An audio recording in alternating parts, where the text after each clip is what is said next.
Welcome to another episode of the Criminal Law Department Presents podcast, a production of the Criminal Law Department at the Judge Advocate General's Legal Center and School in Charlottesville, Virginia. Every 2 weeks, we release a new episode.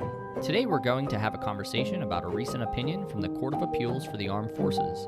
Please note that these episodes may contain facts and circumstances surrounding criminal trials. Listener discretion is advised. All rise! Hear ye, hear ye, hear ye.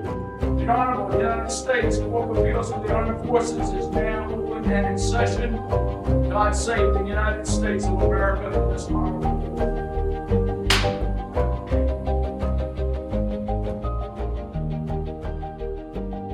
Welcome back to C.A.A.F Chats. I am Major Andrew Britt, and today I'm joined by Major James Barrett. Thanks for having me today, Andrew. Absolutely. We also have two special guests, Cadet Reagan Aylor and Cadet Taos Dye. Reagan is a rising junior at the University of Michigan, and Taos is a rising senior at Brigham Young University. They are spending 3 weeks with the Judge Advocate General's Legal Center and School. How have you been enjoying the summer so far? I've been enjoying it a lot, thanks. I'm going into my third year of ROTC, and I'm hoping to join the JAG Corps one day after law school, so it's been a great experience to come to the JAG school and learn about where I'll hopefully end up in a few years. Oh, thank you. And Taos? I've had the summer of my life. These 3 weeks have been absolutely incredible, getting to learn just what exactly the JAG Corps is, what it does, and hopefully figuring out a place where I will one day fit. And not to put you both on the spot, but you've been able to work with multiple departments in the JAG school. Which one has been your absolute favorite? ADC for sure. Has to be, hands down. Awesome. All right. Well, Did not pay them to say that. nope. They are not paid for their testimonials today. We did buy them lunch. Okay. Andrew, we've got the United States versus Davis, huh? Yes, we do. It's case number 240152, and it's out of the Army. Reagan, can you get us started with the facts of the case?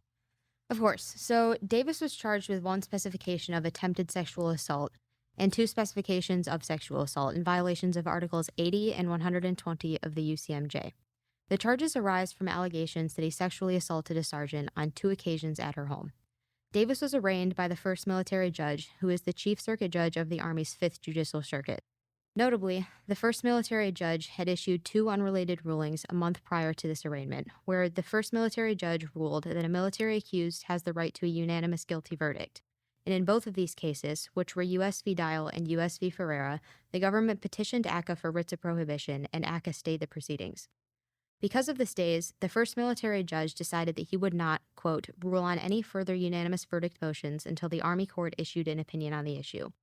He then explained his reasoning in 3 points in an affidavit to ACCA. First, the defense would likely continue to file unanimous guilty verdict motions in all future cases, regardless of the presiding judge. Second, the government would likely not provide any additional authorities to support its position on the issue, so the first military judge's rulings were unlikely to change. And third, the situation would likely result in stays of proceedings that would last for months and shut down at least half of the courts-martial in Europe and the Middle East until the issue is resolved. So, to approve the efficiency of the court, the first military judge detailed the case to the only other Fifth Circuit judge, the second military judge. This was on April 4th, 2022, which was after ACCA stayed Dial and Ferreira, but before it ruled on the government's writs. And on the same day, Davis filed a motion for unanimous verdict. The primary source of controversy in this reassignment is not whether the first military judge correctly handled the detail itself, as CAAF ultimately ruled that he did, but his motivations for detailing the case in the first place.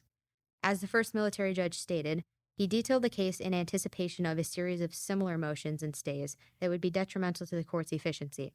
But the fact that the first military judge's solution to the problem was detailing the case implies that he was counting on the second military judge to deny any potential unanimous verdict rulings, even though he personally believed that Davis was entitled to unanimous verdict. This apparent denial of Davis's rights became the basis of both ACCA's and CAAF's decision on whether the detailing was a structural error that warranted a reversal.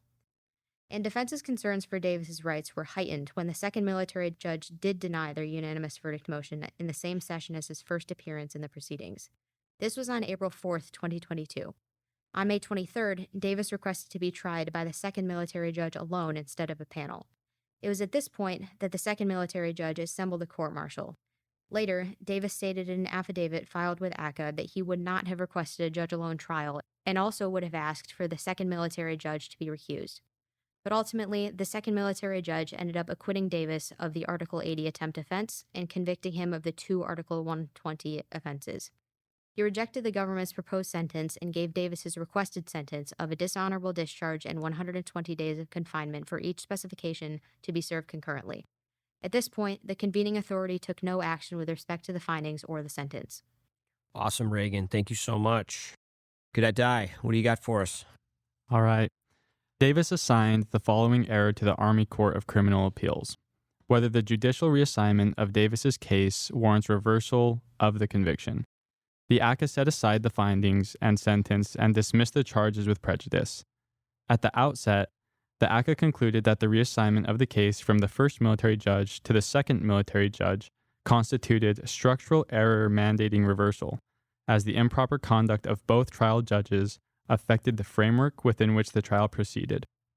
The court explained that upon his removal, the first military judge was disqualified from taking any further action in the case, regardless of his stated reason. Therefore, his act of detailing the second military judge was ultra vires. The ACCA further found the first military judge's reassignment decision to be unlawful, as it was made in pursuit of a particular result on an anticipated issue in the case. Regarding the second military judge, the ACCA interpreted his reference in his first affidavit to "do my part" as indicative of a predetermined intent to deny a likely unanimous verdict motion. The court also criticized both military judges for failing to disclose to the parties certain out-of-court events bearing upon their actions and the issue of judicial impartiality. According to the ACCA, this sub rosa episode violated the Fifth Amendment's due process clause and resulted in a structural error mandating reversal. The ACCA further held that even if the structural error were not present, Davis still met the plain error standard of review. Specifically, the court found that the first military judge clearly erred in detailing the case to the second military judge after he made the decision to remove himself, and that the government had not disproven prejudice to Davis beyond a reasonable doubt. Additionally, the court determined that reversal of the findings and sentence was warranted under United States v. Roach and the third prong of the Liljeburg test, which considers the risk of undermining public confidence in the judicial process. Ultimately, the ACCA dismissed the case with prejudice due to the irregularities at the trial level and the circumstances surrounding the second military judge's supplemental affidavit. Following the ACCA's decision, the Army TJAG filed a certificate for review of 2 issues. 1, whether the Army court erred in finding that the reassignment of Davis's case resulted in structural error, and 2, whether the Army court erred in finding that the reassignment resulted in prejudice, thus justifying dismissal of the case with prejudice. Thank you, Taos. So we'll look at both of these issues just as the C.A.A.F did, which was in turn in the order in which they were certified by TJAG. For the structural error question, C.A.A.F begins by determining whether the change in military judges constituted a reassignment, a removal, a recusal, or a disqualification. I don't mean to interrupt you there, Andrew, but can you kind of go through the 3 of those for the audience? What's the real difference? Sure. The court said that there's 4, but then they also collapsed recusal and disqualification into one in a footnote.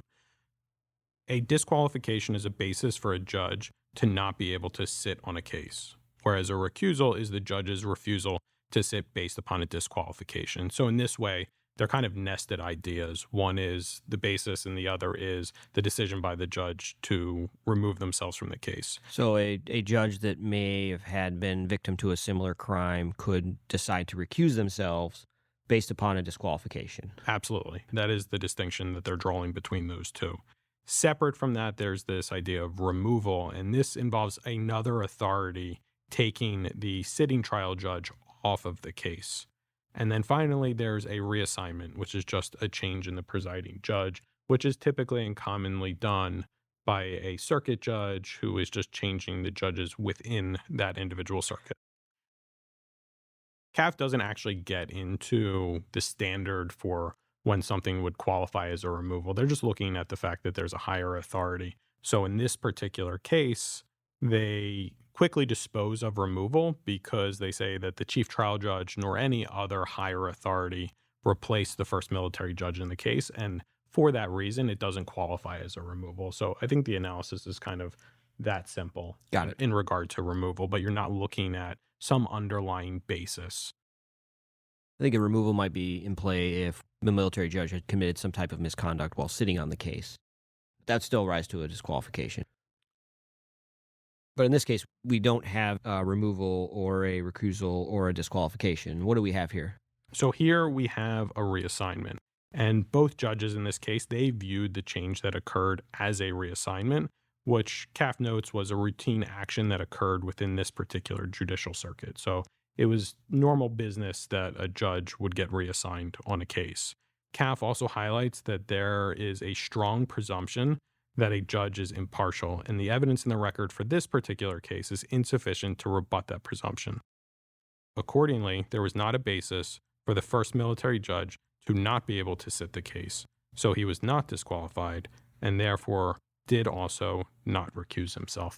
I think another component of the reassignment versus disqualification distinction is that if you reassign a case, it's not because you couldn't have sat the case. So theoretically, this case could have gone back to the first military judge. Yes. And the implications of that distinction, though, for our purposes, for appellate review, is a big deal to Davis. It is. And as we'll see, it really goes into the framing of the type of error it is, which then ultimately dictates the prejudice test, which we'll get to and I think is going to be the takeaway from this case, if anything. Awesome. Please continue. Sorry. After concluding that the change was a reassignment, C.A.A.F goes on to find that the reassignment was improper. The first military judge reassigned the case so that he would not have to grant a likely defense motion for a unanimous verdict, with an intent to protect efficiency. C.A.A.F finds that the first military judge placed undue emphasis on efficiency over his belief that Davis had a constitutional right to a unanimous verdict. His reasoning was fundamentally flawed, though, because speed, while an important consideration, cannot trump protecting the rights of the accused. So C.A.A.F finds the first military judge's motivation was improper. The court also concludes that the second military judge was not disqualified. Even though the judges did not disclose their coordination in reassigning Davis's case, there was no basis for the second military judge to believe the first military judge was acting in an improper manner to require disclosure. Further, C.A.A.F rejects the suggestion that the second military judge's statement that he would do his part to mitigate any potential case backlog carries the predetermined intent to deny a likely unanimous verdict motion. I do want to turn this question to Reagan and to Taos. Do you think when the first military judge says, I'm doing this for efficiency, therefore I'm giving it to somebody else because if I take the case, I'll rule in this way and that'll cause a delay, do you think there's an implication there?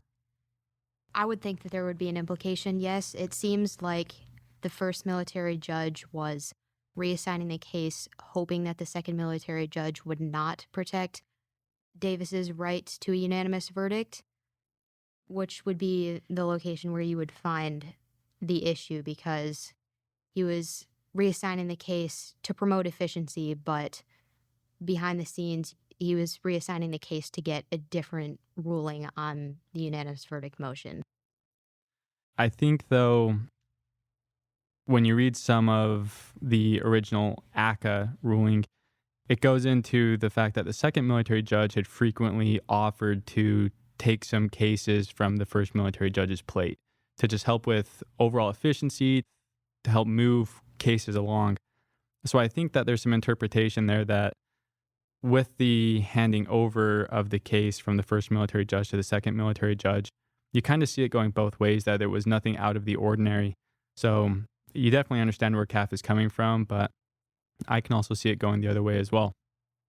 Yeah, I mean, the Army court thinks the other way, obviously, but it seems like the dissent also thinks the other way.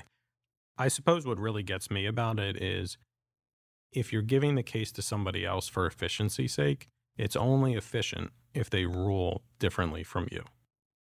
So how can it be efficient, but they then make the same determination as it applies to the unanimous verdict issue? Otherwise, it wouldn't matter who the military judge is. It's going to end up with a writ in the same exact posture that Dial and Ferrer were. The interesting thing is, and I think maybe ACCA points it out, or at least the defense appellate division in their briefs pointed out, the first military judge in this case is the only military judge to rule the way that they did about unanimous verdicts. So a little hard-pressed, but this is where it goes back to the whole disqualified versus recusal standard, right? It's improper reassignment, but not a disqualification or a removal, which you mentioned we'll get to, has to do with how we review this case on appeal. Yeah. Okay, so it was a reassignment. The first military judge had an improper purpose, and the second military judge was not disqualified. That's the framing that was used to assess the actual certified issue question, which is whether or not there is structural error. And this framing is not favorable to Davis. When courts review errors at trial, it is usually accompanied by a prejudice test, which typically looks to how the error impacted the trial. There are a few different types of prejudice tests, but structural errors are something different altogether, because a structural error does not require a showing of how the error affected things. So structural error alone results in relief for an accused. Understandably then, structural errors are going to be limited to narrow circumstances involving substantial matters of fairness. C.A.A.F acknowledges this, citing Greer from the Supreme Court, that error is structural only if it affects the entire conduct of the proceeding from beginning to end and renders a trial fundamentally unfair or an unreliable vehicle for determining guilt or innocence. Just like with the judges and impartiality, there is a strong presumption that errors are not structural, and that presumption was not overcome here. C.A.A.F reinforces this holding by pointing out that federal civilian courts also have never found a reassignment for improper purposes to constitute a structural error.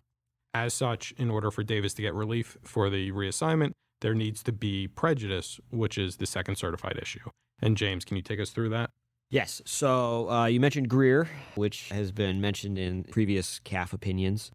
And we're talking about structural error where I don't have to show prejudice. This implicates Tovar Chavez, where you have a non-preserved, non-structural constitutional error, still harmless beyond a reasonable doubt. So, please. Very interesting on Tovar Chavez. So you often hear it cited for exactly that principle. For non-preserved constitutional tests, you still apply the constitutional standard, yes, even for unpreserved errors.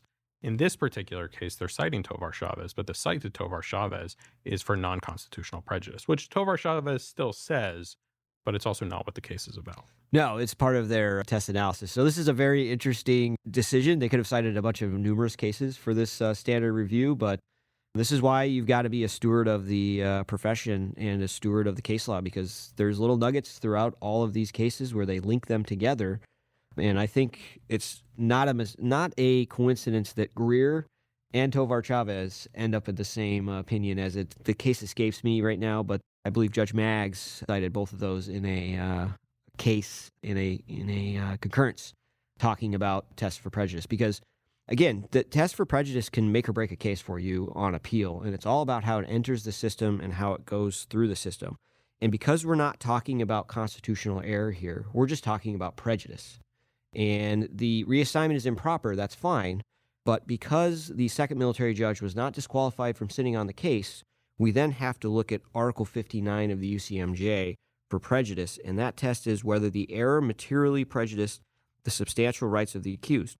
And so essentially the reviewing court is deciding whether there is a reasonable probability that the outcome would have been different had the error not occurred. And under this test, the C.A.A.F finds that the reassignment, even though improper, did not prejudice Davis. In particular, if the case was not reassigned and first military judge granted a unanimous verdict motion, the result would have been just a delay pending a government writ, which would have been decided in favor of the government. Then back at trial, there's nothing to suggest that Davis would have fared better at trial before the first military judge or a panel as a fact finder. It is interesting to note that Davis did provide an affidavit indicating that he would not have gone judge alone had he known about second military judge's comment about doing his part. However, the C.A.A.F cast doubt on Davis's statement as speculation because it was made prior to the second military judge's supplemental affidavit providing context to his comment. So the court can do no more than guess about Davis's forum preference in light of the additional context. With no prejudice for a non-structural error, the Army Court erred in providing relief to Davis. Therefore, the C.A.A.F reversed the Army Court's decision and remanded it back for further review of the other issues that had been mooted by this. It's interesting to note that this is not a unanimous decision. I've got two judges, Judges Sparks and Judge Johnson, who concurred that yes, this was error, but also they found that this was prejudice, and they found that this was not a improper purpose, but also impartiality by the first military judge under RCM 902A. They're also concurring that it's not structural error. Yes. With that said, Major Britt, what are your takeaways for this case? So at first I was thinking there's not really too much in regard to takeaways as it applies to trial practitioners. Because as I thought through the scenario, there's not many things that counsel could have done differently in this case, or that counsel at trial really did wrong. Presumably, it was known to counsel that the first military judge was issuing unanimous verdict decisions in other cases, which, because it's somewhat unique and monumental to have a ruling on a motion like that. So maybe defense should have been suspicious when the change in judges occurred, knowing that the first military judge was doing something unique in the field. However, the Davis decision was not impacted by issue preservation, and there likely would not have been additional or different facts elicited in response to an objection at trial. So I don't think whether there were more challenges that were made to the second military judge would have really affected anything on this case at all. But that being said, I do still think that there are takeaways, and I think that these are notes for appellate practitioners to consider, such as the importance of errors dictating the type of prejudice test that applies, which we've been talking about throughout. You do not normally see this many prejudice tests discussed in a single case. You have, at the lower court, the application of the forfeiture test. You have the no prejudice test with structural errors that was talked about. You have the heightened constitutional test. You have the standard Article 59 test. And you also have the special Liljeburg test for judicial disqualification issues that was talked about in the dissent. So for appellate practitioners, this underlies the importance of how the error is framed. The majority does a lot of setup work in this decision, especially with discussing the different ways a judge can come off of a case and casting the change in judges in this particular case as a reassignment.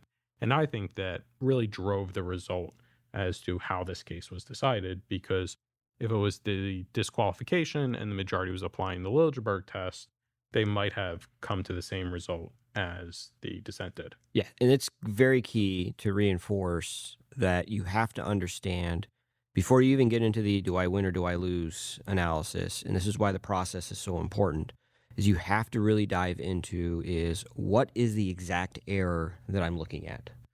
And until I do that, and you notice the CAAF has gone through numerous painstaking pages setting up what the error is, you have to know what that is before you dive into what the actual prejudice analysis is. And if they decided that this was a disqualification, my analysis is different, right? But because it's a reassignment, then I'm back into my statutory Article 59A prejudice analysis. And that is going to continue to drive these cases, as we've seen with this court, is if it's statutory, we are going to be ruthlessly applying that statute. And we are not going to try to find a way to go out of it unless we have to. Yeah. But with that said, I have no more parting shots in this case. I do want to ask, since we're talking about takeaways, and I know you're both aspiring to law school and aspiring to the JAG Corps, what do you guys think? So I understand CAAF's reasoning for a lot of these points here. I think the thing that makes most sense to me out of all of this is that they rule that the first military judge reassignment was improper, but not improper enough to reverse Davis's conviction because he still got his requested sentence.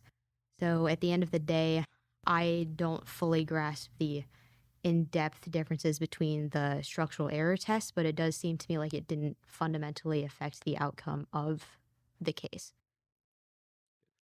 Mine's a little bit more rudimentary. I really like what was said in the C.A.A.F case and what they had to say about it. Specifically, it outlines so many steps taken on the appellee's behalf where they were questioning why did this first military judge step down. They were trying to get to the bottom of that. And a big takeaway, I think, is fight for your client. You know, if something doesn't seem right, doesn't smell right, you have the obligation and the duty and the responsibility to pursue that. So just, follow the money. Well, I don't know about money, but maybe follow justice. Follow justice. So I think this highlights just that reasonable minds can differ. We obviously have ACCA going one way. We have even a split between the judges at CAAF. At the end of the day, though, the majority sets the law. So what Davis says is the law as it applies to these facts. But thank you, Reagan. Thank you, Taos. We really appreciate having you here at CAAF Chats, and we greatly appreciate all the work you've been doing at the Judge Advocate General's Legal Center and School this summer. Thank you for having us. Absolutely. And join us next time for CAAF Chats.